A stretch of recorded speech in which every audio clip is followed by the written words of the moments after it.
अस्सलाम वालेकुम दोस्तों, मेरा नाम है अली हूं। मैं सर हमेशा की तरह मौजूद है दाऊद और आप देख रहे हैं जिस वक्त क्रिकेट लवर अली शो को किसको देखना तो दूसरे आप लोग से बात करने जा रहे हैं। बात करेंगे आज आपके साथ टॉप क्रिकेट न्यूज का सेगमेंट है, आपसे शेयर करेंगे। नंबर 1 पे आप लोग से बात करने जा रहे हैं भाई एशिया कप का शेड्यूल विद वेन्यू और विद टाइमिंग जो है वो आ चुका है। क्या कहानी है वो आपको बताएंगे। बात करेंगे जी इसके बाद होने जा रहा है, आज ही सुबह खेला जाएगा, यानी कि कल सुबह 5 बजे Pakistan West Indies second T20 जो होने जा रहा है, उसकी क्या स्टोरी है वो आप लोग से शेयर करेंगे।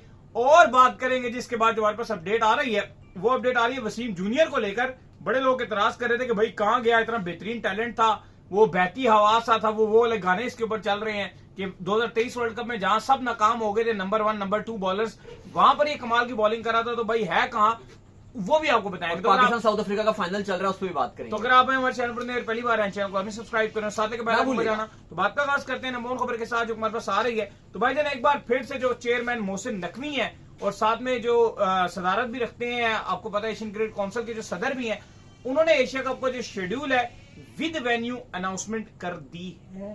देखिए बिल्कुल बड़ी खबर है। और एशिया कप जो इस टाइम अगर आप देखो हर जगह चर्चा है, बिलखसूस पाकिस्तान और इंडियन मीडिया की अगर आप बात की है तो टॉप ट्रेंड है। बीसीसीआई को वहां पर गालियां पड़ रही हैं, दूसरी तरफ वो लेजेंड मैच बंद करते हैं तो एशिया कप का मुद्दा ऑन हो जाता है। यानी कि आप कह लो कि हर जगह एशिया कप ही चल रहा है। तो फाइनली पिछली बार भी जब मोहसिन नकवी ने अपने ट्विटर पर अनाउंस किया था, और चूंकि मोहसिन नकवी का जो ट्विटर है वो इंडिया में बैन है, तो उसके बाद से एकदम से चलना शुरू हो गया कि जी के उन्होंने ट्विटर पे क्यों शेड्यूल अनाउंस कर दिया।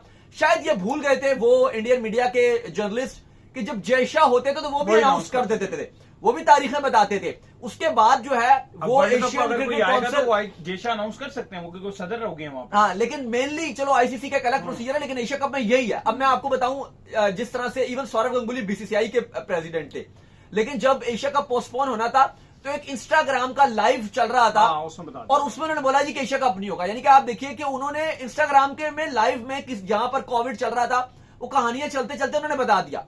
तो ये तो रहा है, लेकिन बहरहाल जो अभी की लेटेस्ट अपडेट है वो ये है कि एशिया कप 2025 का वेन्यूज के साथ टाइमिंग्स के साथ शेड्यूल अनाउंस कर दिया गया मोहसिन नकवी ने एक बार फिर, और एशियन क्रिकेट काउंसिल ने भी ऑफिशियली अनाउंस कर दिया। 11 मैचेस दुबई को दिए गए हैं, 8 मैचेस अबू धाबी को दिए गए हैं। शारजा को हमने पहले ही कहा था कि चूंकि बीसीसीआई होस्ट है और बीसीसीआई की रजामंदी के साथ या बीसीसीआई ने ही ये शेड्यूल बनाया है, तो ये कहना गलत नहीं होगा। पाकिस्तान की बात की जाए तो जो ग्रुप मैचेस हैं, पाकिस्तान एक भी ग्रुप मैच अबू धाबी में नहीं खेलेगा। जो पहला ग्रुप मैच है वो, अलबत्ता इंडिया अपना आखिरी मैच जो उनका ओमान के साथ मैच खेला जाना है आपका, वो अपना जो है वो खेलेंगे अबू धाबी में। लेकिन पाकिस्तान अपना ग्रुप का कोई भी मैच अबू धाबी में नहीं खेलेगा। लेकिन पाकिस्तान सुपर 4 का एक मैच, सुपर 4 को एक्चुअली एक ही सुपर 4 का मैच अबू धाबी को दिया गया है, और वो पाकिस्तान का मैच है। पाकिस्तान के साथ अब पॉसिबल है कि अगर बांग्लादेश वहां पर आती है, B1 को वो दिया गया पाकिस्तान क्योंकि A2 है, B1 में अगर तो बांग्लादेश आ गई तो वो हो जाएगी। लेकिन अगर बांग्लादेश ना आ सकी, अफगानिस्तान आ गई, तो पॉसिबल तौर पर जो पाकिस्तान और अफगानिस्तान का मैच है फिर वो अबू धाबी में होगा। लेकिन अगर आपको जल्दी जल्दी से तारीखें भी बता देते हैं, पाकिस्तान और इंडिया का जो मैच है वो तो भाईजान दुबई में ही खेला जाना है 14 सितंबर को। बिल्कुल, लेकिन उससे पहले आपको पहले टाइमिंग्स बता देते हैं मैचेस की। तमाम के तमाम मैचेस की जो टाइमिंग है वो दुबई यूएई के लोकल टाइम के मुताबिक शाम को 6 बजे खेलाए जाएंगे तमाम मैचेस, जबकि जो आपका पाकिस्तान के टाइम के मुताबिक आपको मैच 7 बजे टीवी पर आप एंजॉय कर सकते हो। 6:30 बजे पाकिस्तानी टाइम के मुताबिक 6:30 बजे टॉस होगा, और 7 बजे आपको इंडिया पाकिस्तान का भी मैच और ऑल मैचेस देखने को मिलेंगे। जो पहला मैच है कर्टन रेस मैच है इस एशिया कप का, जो अफगानिस्तान और हांगकांग खेलेंगे, ये अबू धाबी में खेलेंगे 9 सितंबर को। पहला मैच अबू धाबी में रखा गया है। दूसरा मैच इंडिया फिर दुबई में खेलेगा जो यूएई के साथ खेलेगा। फिर इसके बाद अगर पाकिस्तान के मैचेस की बात की जाए तो वो भी आपको बताया कि सारे के सारे मैचेस आपको पाकिस्तान के जो ग्रुप स्टेजेस हैं वो सब के सब दुबई में देखने को मिलेंगे। अलबत्ता जो पहला राउंड है उसमें अबू धाबी को ज्यादा मैचेस दिए गए हैं, क्योंकि आपको पता है जो छोटी छोटी टीम्स हैं, जैसे अगर आप देख लो यूएई ओमान खेल रहे हैं, या इवन अफगानिस्तान बांग्लादेश के भी मैचेस हैं, और काफी सारे ये जो एसोसिएट टीम्स की जो डाले हुए हैं, इनके मैचेस 90% अबू धाबी में ही रखे गए हैं। तो वो जो मेन बड़े हाई वोल्टेज मैचेस हैं इंक्लूडिंग ग्रैंड फिनाले, वो आपके दुबई में रखा गया है। बाकी अली साहब अगर आप एशिया कप की बात कर रहे हो, जो खबरों के साथ थोड़ा सा शारजा को कट ऑफ किया गया, नहीं, शारजा को तो ऑब्वियसली कट ऑफ करना ही था क्योंकि वो इंडिया ने खेलना नहीं था। हाँ, पिछली बार भी अगर आप देखो पाकिस्तान का मैच रखवा दिया था, इंतजामी बड़ी हुई थी पिछली बार पाकिस्तान अफगानिस्तान के मैच, और मैं और आप तो वहां पे मौजूद थे, हम स्टेडियम के अंदर थे, और थोड़ा सा हम घबरा भी गए थे, और थोड़ा सा हम घबरा भी गए थे वो इसलिए क्योंकि मामला इतना खराब हो गया था, क्योंकि उसके बाद जो यूएई की लोकल गवर्नमेंट थी उसने बड़ा एक्शन लेने का फैसला कर लिया था। और हम दो वाहिद जर्नलिस्ट थे जो कवर करने के जो इस मैच को कवर करने के लिए गए थे, क्योंकि जो बाकी हमारे साथी जर्नलिस्ट थे उन्होंने कहा था यार शारजा में बड़ा गंद शंद होता है और बड़ा रोला होता है, हम नहीं जाएंगे। तो मैं और अली साहब वाहिद जर्नलिस्ट थे जो उस मैच कवर करने के लिए गए थे, और हमारे पूरे जर्नलिज्म के कैरियर में सबसे वर्स्ट एक्सपीरियंस हमारा रहा था। कुर्सियां चली हैं, लाठियां चली हैं, पता नहीं क्या क्या चला है। अफगानिस्तान फैंस जो है ना वो हार चुके हैं, मैं उनसे इंटरव्यू कर रहा हूँ, ये भाई साहब वीडियो बना रहे हैं और सवाल मैं उनसे ये कर रहा हूँ, तुम्हें दुख हुआ, कैसा लगा, तुम्हें कैसा लगा? सबसे बड़ा इशू ये हो गया था, हम जिस वजह से घबरा गए थे उस मैच के बाद, क्योंकि हुकूमत ने, जो यूएई की लोकल हुकूमत, उसने एक्शन ले लिया था। 350 लोगों को जो अफगानी थे उनको डिपोर्ट किया गया था, तो और एकदम पुलिस केस और फाइन और पता नहीं कितना चीजें चल रही थी। और दुबई में एक कानून होता है कि अगर वहां पर किसी किस्म का कोई भी क्राइम हो रहा है ना तो आप उसको लाइव नहीं दिखा सकते। और हम क्योंकि लाइव थे उस टाइम, ये हमारे से रुला हो गया, तो हम इसलिए भी बड़ा घबरा रहे थे। बहरहाल वो मामला बड़े आप कह लो इस तरह एक्सपीरियंस ही हो गया था एक बड़ा अच्छा। उसके बाद हमारे रिश्तेदारों, हमारे दोस्तों, हमारे करीबी लोगों, दुबई में जो चाहने वाले हैं सबके हमारे पास पाकिस्तान से तो इधर से हमसे मैसेज आ रहे थे कि आप दोनों खैरियत से हैं। बहरहाल वो एक बड़ा एक अच्छा एक्सपीरियंस रहा था। लेकिन अली साहब जो भी इंपॉर्टेंट बात है वो ये है कि जैसे एक टाइम पर अभी 2-3 दिन पहले हम रिपोर्ट कर रहे थे कि इंडिया में भी और बीसीसीआई के ऊपर भी एकदम से प्रेशर बड़ा बढ़ गया था। कल से अगर आप देखो तो थोड़ी सी खामोशी और सन्नाटा छाया हुआ है, क्योंकि WCL के बाइकआउट के बाद एकदम से चीजें बहुत गर्म हो गई थी। कल पीसीबी ने भी ऐलान किया था कि आइंदा के बाद से हम पाकिस्तान का नाम इस्तेमाल होने नहीं देंगे किसी भी प्राइवेट लीग में। अभी तो खैर पाकिस्तान साउथ अफ्रीका का फाइनल चल रहा है, पाकिस्तान टीम बैटिंग कर रही है आज, लेकिन उन्होंने ये फैसला किया ये आखिरी बार है, आइंदा पाकिस्तान को WCL में आप किसी और नाम से इस्तेमाल कीजिए, पाकिस्तान का नाम इस्तेमाल नहीं करने देंगे। तो थोड़ी सी एशिया कप के हवाले से अगर आप आज पूछ रहे हो तो चीजें बड़ी बेहतर नजर आ रही हैं। बेहतर इसलिए कि वो जो एक ट्रेंड था एकदम से इंडिया में वो हुकूमत के ऊपर, वो एकदम से थोड़ा सा ना, अब इंडिया में भी ट्रेंड वो चेंज हो गया। वो ट्रेंड इंडिया में ट्रंप के ऊपर चला गया। ये अच्छी बात है कि थोड़ा सा एशिया कप से वो मामला थोड़े से इधर उधर हो गए हैं, तो थोड़ी सी चीजें बेहतरी की तरफ जा रही है। क्योंकि देखो एक क्रिकेट फैन ये चाहता है, इवन आप इंडिया के फैन हो, पाकिस्तान के हो, बांग्लादेश के हो, अफगानिस्तान के हो, अगर आपने एक क्रिकेट फैन हो ना तो आप ये चाहोगे कि क्रिकेट होती रहे, अगर आप एक क्रिकेट फैन हो। बाकी जो पॉलिटिकली फैन है वो आपको उधर उधर से चलाते रहेंगे, चाहे वो कहीं के भी हो, इंडिया क्यों, इधर क्यों, उधर क्यों।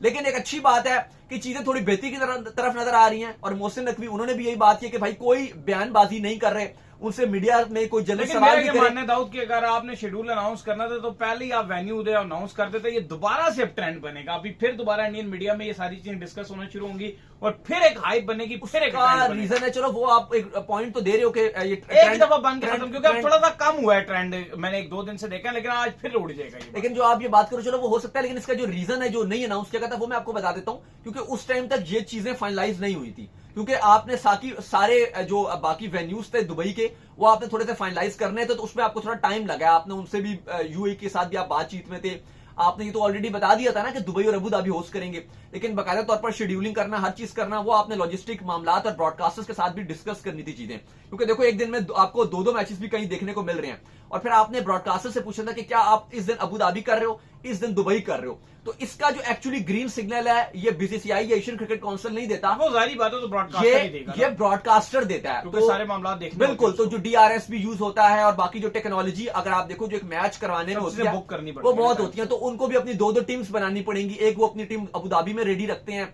एक दुबई में रखते हैं। तो ये जो सारे मामला हैं ये ब्रॉडकास्टर ने, ये फाइनलाइज ब्रॉडकास्टर ने किया है कि यहां पर ये वो हर चीज देखकर। टाइमिंग भी लगभग ब्रॉडकास्टर्स एग्री होते हैं, क्योंकि पहले अगर आप देखो तो जो पाकिस्तान और आपके जो अफगानिस्तान वगैरह की जो ट्राई सीरीज है, जो कल जिसका शेड्यूल अनाउंस किया गया है, अगर आप उसके टाइमिंग देखो तो वो शाम को 7 बजे लोकल टाइम के मुताबिक खेले जा रहे हैं, पाकिस्तानी टाइम के मुताबिक रात 8 बजे। लेकिन इस पर इन्होंने कहा कि जी जो 7 बजे का टाइम है वो प्रीमियम टाइम है, ताकि 7 से 10 बजे तक की आपको लॉट दी गई या पाकिस्तानी टाइम के मुताबिक, और इंडिया के मुताबिक ये 7:30 बजे मैच होगा। तो बिल्कुल ये प्रीमियम टाइम दिया गया टीवी की व्यूवरशिप को। जो ब्रॉडकास्टिंग कंपनीज हैं उन्होंने पाकिस्तान और इंडिया दोनों की जो टीवी की ऑडियंस है उसके लिए सबसे ज्यादा प्रीमियम टाइम स्लॉट जो फाइनलाइज किया, ये भी एक वजह बनी है।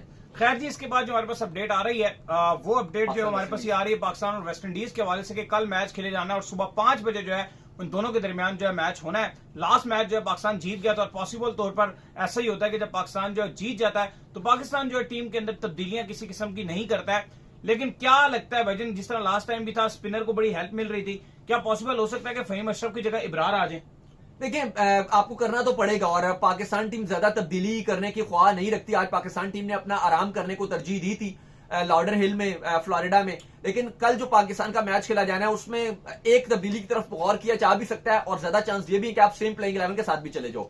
हसन अली के चांसेस इम्कान नजर आ रहे हैं कि हसन अली को शायद प्लेइंग 11 में बीच में चांस दे दिया जाए, क्योंकि वो पहले बड़ी अच्छी परफॉर्मेंसेस दिखा रहे थे। बाकी ज्यादा पाकिस्तान टीम बैटिंग में कोई तब्दीली नहीं करना चाहता। वही जो बैटिंग चेंजेस थी वही उसी के साथ ही पाकिस्तान जाएगा। फखर जमान को 3 पर ही रखा जाएगा। साइम और साइद रजा फरहान ही ओपनिंग करेंगे। हारिस को अलबत्ता बहुत ज्यादा क्रिटिसाइज किया गया था, हारिस के नंबर को लेकर कितना आपने नीचे कर दिया था, उसको अर्ली खिलाओ कि आप 4 के बाद वो आए। बिल्कुल, आपने 4 पे रखा था तो आप उनको 4 पे रखो। इवन फखर को भी आप 4 पे कर सकते हो, इन दोनों में से किसी को भी भेज दो 3-4 पे, वही बेहतर रहेगा। तो कहा जा रहा है कि वो एक नंबर से गलती हुई थी और उसको गलती को दोहराया नहीं जाएगा। बाकी कोई खास तब्दीलियां नहीं की जा रही। सुफियान मुकीम ने बड़ी जबरदस्त बॉलिंग की थी और उन पर टीम मैनेजमेंट दोबारा वो खेलेंगे। हाँ, एक हसन अली का खाली ये कहा जा रहा है कि किसी एक को बाहर करके हसन अली को चांस दिया जा सकता है, अदरवाइज कोई तब्दीली नहीं होगी। बड़ी खबर आपको मौसम के हवाले से दे दें तो लॉर्डर हिल फ्लोरिडा से अच्छी खबर आ रही है मौसम को लेकर कि कोई बारिश का सीन नहीं है, वेदर बिल्कुल क्लियर है। इवन अगले दिन जो नेक्स्ट डे है उसमें हल्का सा एक शॉवर आ भी रहा है, वो भी 20% का, लेकिन मौसम बिल्कुल क्लियर नजर आ रहा है। अलबत्ता जो गर्मी है और जो ह्यूमिडिटी है वो बहुत ज्यादा रहेगी अली साहब। बिल्कुल। खैर, इसके बाद जो हमारे पास अपडेट आ रही है वो आ रही है जी वसीम जूनियर को लेकर। तो बहती आवाज आता वो, लेकिन थोड़ा सा गायब हो गया था वो, क्योंकि उसकी शादी हो गई थी। तो वसीम जूनियर जो है, शादी हुई है उनकी बाय द वे पिछले दिनों में, तो वो मुकम्मल तौर पर गायब हुए थे। और बड़ा आपको पता है कि एक पूल है जो आपके पास एक ऑलराउंडर कैटेगरी का पूल है, उसमें आपके कुछ नाम है जिनको लाजमी जो है वो आपको कंसिडर करना चाहिए। एक फहीम अशरफ उसके अंदर होते हैं आपके, एक वसीम जूनियर होते हैं आपके, एक आमिर जमाल साहब होते हैं आपके। ये 3 ऐसे ऑलराउंडर हैं जो मुझे लगता है कि पाकिस्तान टीम के साथ हमेशा से होने चाहिए, चाहे वो ओडीआई फॉर्मेट में हो जाए, T20 फॉर्मेट में हो जाए, कहीं ना कहीं इनको आपको लेके चलना चाहिए। लेकिन जब आप किसी को एक को लेकर चल रहे होते हो तो बाकी दोनों को आप बिल्कुल ही साइड लाइन कर देते हो। तो जूनियर साहब कहाँ हैं जी? अच्छा, आपने बात की कि शादी के बाद वसीम जूनियर बाहर हो गए, तो हमारे भी काफी दोस्त हैं जो शादी के बाद बिल्कुल गायब हो जाते हैं। बिल्कुल गायब हो जाते हैं। देखिए, की तो अभी हुई भी नहीं है, वो भी गायब हुआ है, बस उनकी होने वाली है ना, इसलिए वो गायब हो गए हैं। लेकिन जो आप वसीम जूनियर की बात कर रहे हैं, पीसीबी ने आज अपडेट दिया कि उन्होंने बिल्कुल जो मेडिकल पैनल से उनको बिल्कुल क्लियरेंस मिल गई है, वो अपनी फिटनेस पे भरपूर काम कर रहे हैं और वो जल्द पाकिस्तान टीम में कम बैक करेंगे। साथ ही अपडेट दी गई है कि जो हुनैन शाह है और जो आमिर जमाल है वो भी काम कर रहे हैं और वो भी अपने स्किल डेवलपमेंट प्रोग्राम के साथ जो टीम मैनेजमेंट है उसके साथ काम कर रहे हैं।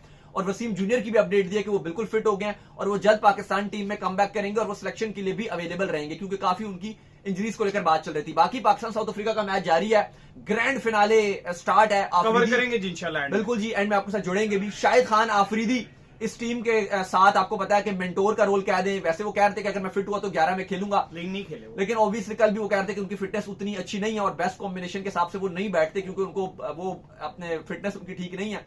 लेकिन बहरहाल पाकिस्तान अच्छी आई होप के परफॉर्मेंस दिखाएगा। पहले बैटिंग कर रहा है पाकिस्तान और WCL का 2nd एडिशन जीत जाएगा। तो चलिए, उम्मीद करते हैं आज का हमारा शो आपको आगे पसंद आया। पसंद वीडियो को लाइक कीजिए, हमारे चैनल को सब्सक्राइब कीजिए, साथ ही बेल आइकन को बजाइए। एक और काम कर लीजिए और वही कर लीजिए, इंस्टाग्राम पर जाइए फॉलो। इंस्टाग्राम पे मुझे फॉलो कर लीजिए, वहां पे मैं मौजूद हूं, दाऊद क्रिकेट के नेम से। अगर आपको कोई सवाल हो तो भेजिएगा और इनको भी फॉलो कीजिए। फॉलो कीजिए, हम ऑफिशियल के नाम से लिंक डिस्क्रिप्शन में मौजूद है। नेक्स्ट वीडियो, तब तक अल्लाह हाफिज, बाय बाय।